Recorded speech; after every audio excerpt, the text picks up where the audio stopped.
Sensex and Nifty are reaching new peaks, new highs almost every other week. Is your actively managed mutual fund able to beat the street? If not, is this really an opportune time when a lot of analysts are suggesting that there may be corrections underway to go ahead and buy the index? Well, don't take my word for it. And I'm not even going to offer any advice because I've got none other than Swaroop Mohanty, CEO Mirai Asset Global Investments India, joining us on Money Masterclass today.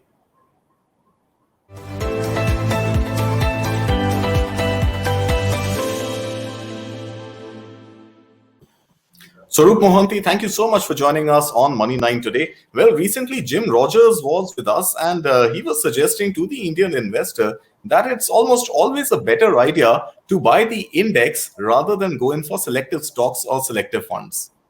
He said more often than not, the index funds are in a better position to beat every other fund available. Is that true? Do you agree with it in the Indian context? Hi, Karthik. Thank you so much for having me on your show. See, I'm too small a man to really comment on what the legend Jim Rogers says, but I can only draw some inferences. And then if you see what he's told you all, and which is very pertinent, is the first advice he gives is to be very boring. That means you have to be disciplined, right? And that is what an index does. Actually, index is very rule based, hence it is very definite. When you compare it to an active fund has processes, but that process is dependent on the fund manager to implement. And worldwide, being disciplined is practically impossible. So when you fall back on an index, which is basically a very transparent mathematical rule, which is implemented without any emotions, that veers more towards discipline than, say, a human intervention. The index, though it might be called a passive, but the composition changes when the underlying companies do not fit the rule criteria. It is absolutely transparent, and I think it's great for new investors to come in and take their exposure into a certain asset class. And once they understand the behavior of the asset class, they can graduate to an active fund manager. But there's just one caveat I'd like to add to the whole thing is that when you invest in an index, the entire risk is passed back to the investor. It is a complete pass-through vehicle. So at this moment when the market's at an high, one is looking very positively at the index investing. But please understand, on the other side also, the entire fall of the market will also get passed back to the investor.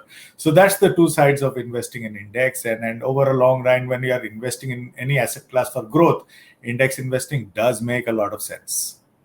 Right. So, Swaroop Mohanty, they're saying that index investment, definitely a great idea. Passive investing, definitely a great idea for first-time investors. But going forward, maybe a little bit of a mix along with actively managed funds and passive, maybe the right way to go ahead. We'll continue with Swaroop, but the Jim Rogers interview that he mentioned. And Swaroop, thank you so much for watching that, where you said that the first rule he said is to be boring. Well, you can catch that interview and a lot more if you subscribe to our YouTube channel at Money9 Live. And of course, visit our website, money9.com, for more news and information on mutual funds and a lot more investment tools. Coming back to Swaroop Mohanty, Swaroop, I've seen some very interesting data that you had shared with us on how beautifully some of Mirai Assets active funds have gone ahead and totally beaten the index hands down. And within that data, again, I noticed, and congratulations to you and your team for that. But within that index also, as a rule, the 1% gain in direct funds is a little too tempting. Why would investors go for regular funds at all? No, if you again reflect on the Jim Rogers interview, then it shifts the learning completely back to the investor. If somebody is learned enough or has the skill to find out or check out which is the right fund manager, one should rightfully do that. But in financial planning, more than finding the right funds, there is a goal process in place, and the bigger part of a financial advisor is taking the person to the goal. While in any plan, the real star is the goal, the rock star is the person who takes the investor to the goal. And that's why there is this huge importance of the financial investor. I do agree, and if I were to reflect on your basic statement that the possibility of two are there, and India is in such a great place. While there are enough talent, and I'm very happy to be representing one such talented fund management team, in the market where we have gone out and beaten the benchmark. There is enough talent to beat the benchmark, and there is enough ideas outside the benchmark on the passive side to form a very good composite sort of portfolio. But yeah, I do agree that as data plays out, and this is more important, more relevant to the large cap side of the market, that the direct plan seems to be outperforming the benchmark a little bit more than the regular plan. Right. But a plethora of options there to choose from. For an investor who's looking perhaps at starting out now, of course, you mentioned passive is a great way to start. But for somebody who's at that cusp of wanting to explore a little bit of active investment also, how do you choose a fund? I mean, should I go in for a blue chip? Should I go in for a large cap? Should I go in for a mid cap? Or should I go in for small caps, which are risky but are giving me great returns right now? Should I look at a hybrid? I mean, of course, goal-based investing is great and speaking to a financial advisor is great. But this temptation of the youth today, and even people of my age, not the youth exactly, looking at doing investments themselves through these multiple tools which are available. How do you go and choose your fund? See, that is, I mean, again, if I were to refer back to Jim Rogers' interview, he kept on harping that you have to know money making is not easy. And in markets like this, it does seem easy. And then when markets move one way and that is up, everybody wants to be or becomes a fund manager or thinks he's a fund manager or she's a fund manager. But that is not so. It is a very complicated process. No wonder active fund managers today are finding it difficult to beat the benchmark. So if you feel it's easy for you, you can go ahead and invest. But the right thing to do is to rely on professionals. And here, is where the active fund managers come in. And for your money, a good qualified distributor or an advisor does come in. For a newcomer, I would definitely advocate a top-down approach. Go through the larger companies, shy away from smaller caps at this moment because the easy money is outside the table. Right. And the rock stars you're talking about, the fund managers that you're talking about, the professionals, what is on their radar as we come to the close of Q1? And it's been a pretty tumultuous Q1 for the economy as a whole, for the country and parts of the world as a whole. What is on the radar for Q2? What are the sectors? What are the themes that your fund managers are betting on? See, we are very clear that, India is on the cusp of a long-term growth revival. Let's face it, before the COVID also, our base was very low at the markets. The Indian economy was at a weak point because of various factors we can discuss in some other discussion. But, from here on, with the revival in place, the vaccination plan coming into place, and there is a definite shift to the organized sector over the unorganized. The automated plants are going to benefit over the labor-intensive plant because of the COVID factor. We are at a very interesting threshold. As a house view, we find much more comfort in looking at larger companies and larger mid caps. There is enough value to be made there over small caps. But when you look at basic sector-wise views, we are quite comfortable on financials. We very constructive on the healthcare piece. We feel there is a lot of value names out in the market, some in B2B business, some in discretionary. And broadly at this point of time, when we were to give a broad house view, we think the risk reward in select mid caps is far higher than that of small caps. So we will stay away from small caps. Right. So what you're suggesting is that larger companies, blue chip companies, is what people should prefer to keep in their portfolio. And while choosing between small cap and mid cap, perhaps the risk reward ratio of mid caps is a little better than that of small caps. So a great, interesting view coming there. But going back to the passive investor, are the markets too hot to touch right now? Every index always, almost every second week touching a new high. And as an investor, one is bound to feel a little jittery entering the market at this time. Is it a good time to enter? Should we wait for the correction, or the standard old practice of doing the SIP and making small investments is valid even today? I think every time the market hits a high, there is some assumption of a fall. There is bigger assumption of a fall over. What is your assumption? Are you predicting a fall? What is your assumption at this stage? See, you're watching the market more closely than me. How are you looking at it?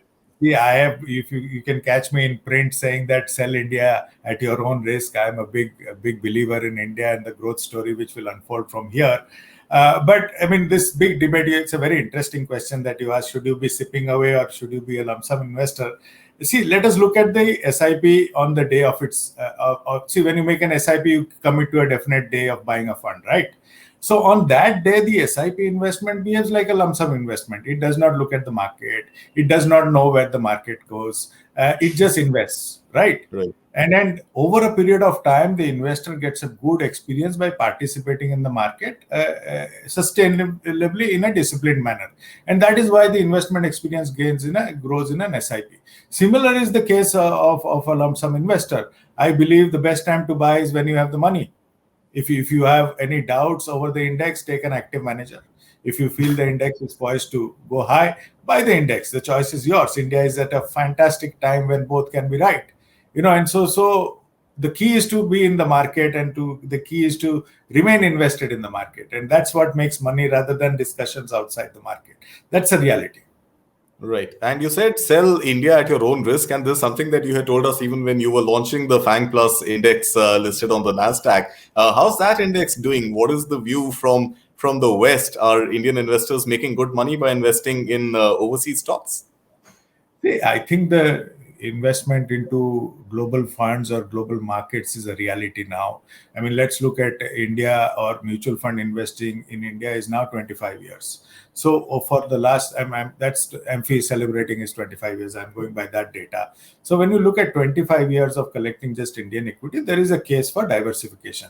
So, and that diversification is great because the companies that you get, the sectors that you get, and the nature of those companies that you get are dramatically opposite to that of India. Hence, there is absolutely no correlation, and it is actual diversification. I think FANG Plus gave that brilliant opportunity and is giving that brilliant opportunity. It's got the fancy of a number of investors, and every day we get a fair amount of inflows as we speak. And the future of those 10 companies being disruptive in nature, and then the beauty of those 10 companies that aim at making themselves obsolete through investing dramatically in technology makes that story very powerful and very realistic and very long term in nature. And again, since it is an index, it has a rule, and any company which does not fulfill that criteria would be changed going forward. And that's the beauty of index investing.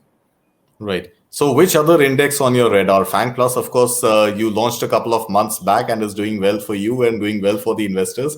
What are the other indices that you're likely to launch ETFs in going forward? I think we are filing 2 or 3 some very interesting global funds along with some Indian funds. We have created one. We are in the process of creating a very good India fund based on the manufacturing potential of India going forward. So watch out for that. I'll come back and discuss them with you for sure. How long before we read about the NFO in the papers or otherwise? No, index, forming an index, getting a fund approved, back testing that index takes time. So we will only launch it when we are comfortable that the index is working. The rule that we put in place is time tested. So it will take some time, but there are some very good interest. Plus, we attempted to get some of our global funds, the global ETFs, into India. And so this space is looking very, very exciting, because when you look at the active side of the investing, the number of funds or the number of categories are laid down to us. So there is that much you can do on the active side. So a lot of innovation, I believe, not only for us, but for the industry, will happen on the passive side going forward. And it will be only great for the investor, great for distributors, advisors, because I repeat, you are in a wonderful situation where there are enough talent on the active side to give you a good benchmark beating alpha return. And there is enough opportunities beyond these stories on the active side to form a fantastic core and satellite kind of portfolio, which will only strengthen and give a far better diversified portfolio for investors, which was not the case just 2 or 3 years ago. Right. So you very, very nicely navigated your way out of the pointed question, but some sense of timeline. When it gets filed, it's right to talk about it only when we file them. But there are some good stories. Sure, I'll not push you, but I think a lot of people would be interested in knowing what is the Swaroop Mohanty portfolio looking like. What is it that you invest in? Are you a mutual fund investor yourself? And how much of the indexes do you own, or are you letting your fund managers and are you relying totally on your fund managers to give you that alpha? See, I'm so lucky to be working with Mirae Asset that my funds, and nearly 85% of my funds are in Mirae Asset. And all there's enough skin in the game already, with or without the deadline. There's enough skin in the game. Deadline will be fulfilled without any. It's always there. But see, again, I bring Karthik. This is on merit. If I go as per merit, and it is on hindsight, and I'm saying on merit, these funds demanded that kind of money from me. So the result has been very good for me. But you cannot deny that some of the stories, especially say, I started international investing with Fang Plus. It's a little concentrated, but maybe I'll have to diversify further on that space. A lot of gold now. In the last 5-7 years, all my gold investments have been through ETFs. So that part is going. And as we speak, in the next 4-5 years, I intend to shift a lot of my core portfolio, which is the large cap, multi cap space, into the passive side. That's my view. As an investor, I'm an extremely boring, mathematically driven investor with a fixed allocation. Due to that allocation, what had happened, I had got a fantastic opportunity in the month of March and April because the markets had crashed. I had shifted a lot of my money into equity. At this moment, I'm rebalancing it the other side by putting all my fresh money into debt. So that's what I'm doing. It is mathematically driven, and I look at the allocation rather than the market, because at this moment on allocation, my equity is overweight. So a lot of my money is going, fresh money is going into the debt side. My SIPs remain intact, and I've got the entire J curve of the market. At this moment, I'm a very happy and satisfied investor as we speak. Wonderful, great insights, great tips, Swaroop. And I think even a poor man like myself would like to borrow some of those learnings and try and implement it in my portfolio. Well, that's all we have time for. Thank you for this wonderful conversation, Swaroop Mohanty. And to all our viewers, do log back in, watch Swaroop Mohanty's interview on the Fang Plus Index, as well as the Jim Rogers interview that we spoke so much about in this chat today. Well, that's a wrap from all of us here at the Money9 team. Goodbye, and thanks for watching.